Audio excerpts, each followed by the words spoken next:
आसोला गावामध्ये गोळीबाराची घटना घडली आणि त्यानंतर पोलिसांनी आसोला गावाकडे धाव घेऊन परिस्थिती नियंत्रणात आणलेली आहे। नेमकं काय घडलं होतं आसोला गावात हे जाणून घेण्यासाठी आपल्यासोबत पोलीस अधीक्षक जी श्रीधर सर आहेत। सर, आसोला गावामध्ये गोळीबाराची घटना घडलेली आहे, काय घटना होती आणि आता परिस्थिती काय आहे? काल संध्याकाळी आसोला गाव पोलीस स्टेशन अड्डा हद्दीमध्ये एक बालाजी नागरे म्हणून व्यक्ती आहे, त्यांच्या आणि पावडे या दोघांमध्ये भांडण झालं होतं काही जिमच्या विषयावर।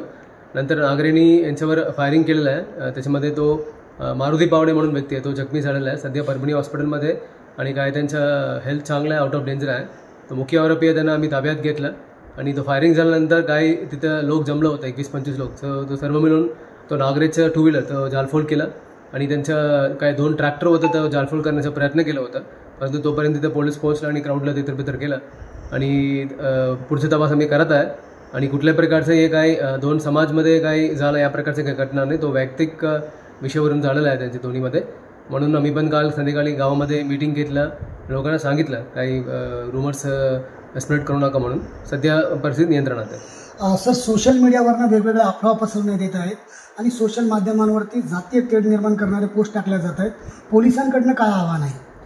आता या प्रकारच्या पोस्टवर पोलीस स्टेशनकडून आणि सायबर सेलकडून आम्ही म्हणजे सर्व फॉलोअप करत आहे आणि या प्रकारचं विनाकारण कोणी काही पोस्ट टाकलं, काही सत्य रियालिटी वेगळं आणि काही त्यांनी काही रूमर्स टाकलं, मग त्यांच्यावर पण आम्ही कारवाई नक्की करणार। आणि आमच्याकडून एकच सूचना आणि विनंती पण आहे, या प्रकारचं करू नये।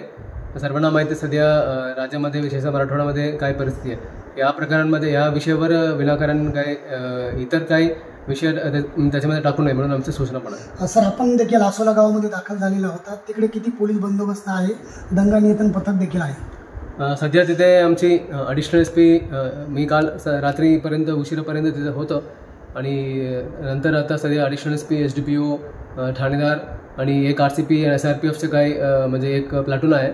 आणखीन काही आवश्यकता पडलं अतिरिक्त बंदोबस्त मी तिथे पाठवणार आहे।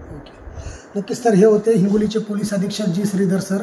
सोशल मीडियावरती नागरिकांनी अफवा पसरू नये, गोळीबार करणाऱ्या आरोपीला ताब्यात घेण्यात आलेला आहे आणि आसोला गावामध्ये संपूर्ण परिस्थिती ही पोलिसांनी हातामध्ये ठेवलेली आहे आणि या संपूर्ण प्रकरणामध्ये कायदेशीर कार्यवाही पोलीस करत असल्याचं पोलीस अधीक्षकांनी सांगितलं आहे। संदीप नागरे, साम TV न्यूज, हिंगोली। देश विदेशातील प्रत्येक घडामोडींचे लाईव्ह अपडेट मिळवण्यासाठी आता साम टीव्हीच्या सर्व सोशल मीडिया प्लॅटफॉर्मला लाईक, फॉलो आणि सबस्क्राइब करा। तसंच सर्व नोटिफिकेशनसाठी बेल आयकॉन प्रेस करायला विसरू नका।